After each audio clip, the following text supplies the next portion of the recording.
Welcome to DM of the Mists, covering all things Curse of Strahd and Ravenloft.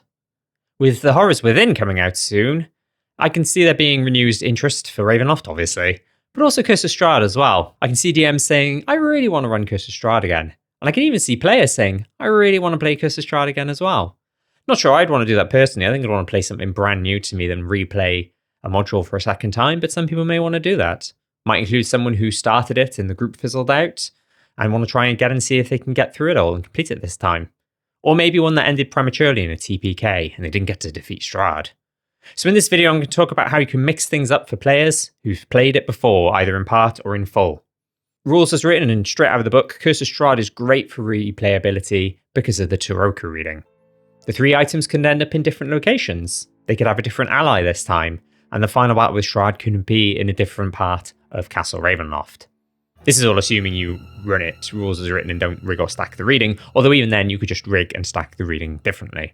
And the good thing about the Curse of Strahd community is there's so many mods, so much homebrew to help you mix things up and keep things spicy. I think the very first important step though is to ask the player, or players if there's more than one, how their DM ran it for them before. What did that DM include? How far did they get into the campaign if it fizzled out or ended in a TPK? Try to press this as well. I'd stress this because there's the risk that they will say, oh, I can't remember, it was years ago, so please don't worry. But then as soon as they start playing, it all comes back to them. They get to the Village Brewery meet area and they go, oh no, yeah, I remember all of this, every single moment. Whereas before jumping back into it, they might say, oh, I've just forgotten everything. I would press this and really try and find out from them if you can, and if they can, try and remember. An example could be that they got as far as Vallaki. I think that's a prime fizzle out location that I've read about anecdotally. So you may want to mix it up before Vallaki and change things to how it is rules as written. But Vallaki onwards, and especially after Vallaki, and the locations outside of Vallaki, you know that you can do whatever you want with them really. Okay, let's discuss ideas. The first and really obvious one is use a mod guide. There's Dragnakata's Curse of Strahd Reloaded. There's Mandy Mod, who has guides on Reddit, and some of them have been converted to DM's Guild products. There's Lunch Break Heroes, with their Raising the Stakes guide and their videos on YouTube. There's Pyram King, who has a website and YouTube videos as well. There's a Curse of Strahd companion by Wyatt Troll on DM's Guild. There's probably others I've forgotten to list. I'm really sorry if I've forgotten someone really important, but let me know in the comments if I have. And an important note as well is for any that have a sort of set Turoku reading, maybe don't do it again if they've done that before. So a good example here is Dragnakata's Curse of Strahd Reloaded. I believe the Turoku reading is rigged, having looked online just now. The tome is always the traitor card, Holy Symbol of Ravenkind is Myrmidon, Sunsword is Bishop, and so on. So if a player played Reloaded, then plays it again and you use Reloaded, and it's exactly the same reading, tome is traitor, Symbol is Myrmidon, Sunsword is Bishop, I can see that being really disappointing. Note, that is not any shade against Dragnakata. I'm not saying that that's a problem with Dragnakata. It's more the fact that the player might expect, given that it's a card reading and there's the assumption that it'll be randomized. I can see that being disappointing, but that's not me hating on Dragnakata or Reloaded, just to be clear. You could have a different start to Death House, assuming the player did Death House before. We'll try to find that out actually, because if they didn't do Death House, if they had a different introduction, then maybe do Death House. A common one, I think the best fit outside of Death House as a start to Curse of Strahd is probably House of Lament. That's the one that was in Van Richten's guide. I actually did a video that was 7 alternatives to Death House as a starter adventure for Curse of Strahd, House of Lament being one of them. But you might want to check that out. There's some obvious or well-fitting introductions and then some that are a bit more wild card. You could start in the west, near Kresk. I said it, guys. I said it. I know it's controversial. I thought it was actually someone's homebrew for the longest time, but it's actually rules as written, I found out recently. At the end of 2 of the 4 Curse of Strahd hooks, it says, or you could have them arrive in the west near Kresk, which I thought was quite interesting. I think this is the only time I'd condone it. For a group or for a player who's had the classic start, where they started in the east and go to the Village Brewery and meet Irina and take Irina to Vallaki and potentially Kresk after that, I think to bypass that for someone who's done that all before makes sense. To miss that for someone who's never played before is a shame, in my opinion anyway. I think it's kind of a classic, has to be done that way for someone who's playing Curse of Strahd the first time. But for someone who has done all that, it's a great way to avoid that repetition potentially. You consider changing people's identities and disguises. Irina, there's suggestions of other Tatiana incarnations in Van Richten's guide. I'm not sure how many and which ones would be useful. but they could be a consideration. You could swap Irina for Ismark. You could use, not Ismark, but have Irina be male. There's a actual player I've been watching by Darkport Productions where they do this. It's a young man called Sasha instead of a young woman called Irina. You could change Strahd. Female Strahd, Femme Strahd. And there's 2 guides I know of on DM's Guild. I'll include links in the description. Perhaps Strahd has different goals this time. Instead of the primary goals being to get Irina and then a secondary goal being to get Van Richten, maybe his goal is just to escape Barovia and that's all he cares about. I think that's in the Reloaded guide where that's his main primary goal. Vasily, you could swap him with Victavio, or just don't use the disguise much if it's been used before, or vice versa. If the player, I don't know how you'd find this out without essentially spoiling things, but if the player says they never met Vasily, then maybe include Vasily, but if they mention Vasily and it sounds like Vasily was used, don't use Vasily. Rictavio, you could swap for Vasily, like I just mentioned, or another person in Barovia. I actually, in my game, when I ran Curse of Strahd, had a backup disguise idea being Jan. Jan is the Vistana that helped Rictavio get to Barovia, and then there was an argument, and I think Jan was killed, and Rictavio kept his head in a box in Van Richten's tower. I always thought, well, if he loses his Rictavio disguise, if he still has his hat of disguise, he could potentially pretend to be Jan.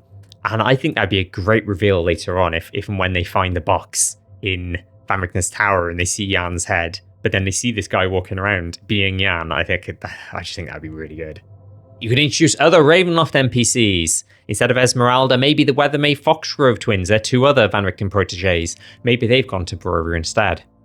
Jander Sunstar. I know quite a few people who've added Jander to their games. There was a whole novel about him being in Barovia and meeting Strahd.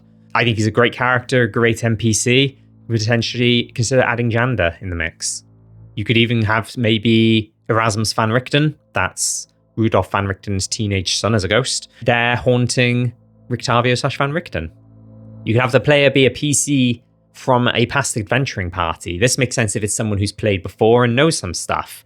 Maybe they know the rough layout of Barovia, some locations, and can help the other PCs. If it was a campaign that fizzled out in Vallaki, maybe their story is they know everything from Village of Barovia to Vallaki, but not much beyond that. Maybe they replay the PC they had before, if it was a campaign that fizzled out, and if they want to do that, they might want to play something new. Or it's a reborn if it ended in a TPK. I think that could be really cool.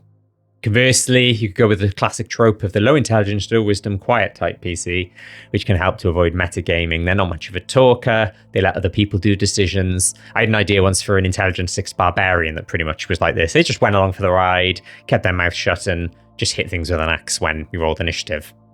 You could let them play as NPCs adapted into PCs. I actually got this idea from another video. This is Locke, also known as the Were-Raven.